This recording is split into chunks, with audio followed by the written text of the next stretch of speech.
Shout out sa mga OFW Cancer Warriors.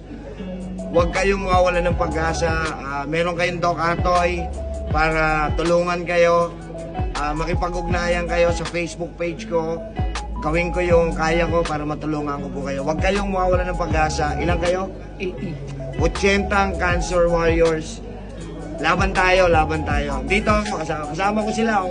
Na mga kapatid. Sana sumama kayo ngayon para may natutunan kayo.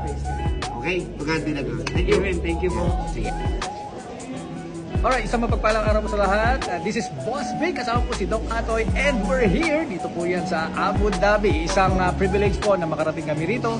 At gusto ko lang po i-shoutout ang ating mga kababayan na may problema sa samahan patungkol sa mga cancer patient. So sabi nga, baka ikamatay namin, cancer ito, wag ho kayong mag-alala dahil may purpose po ang Panginoon bakit nangyayari ito.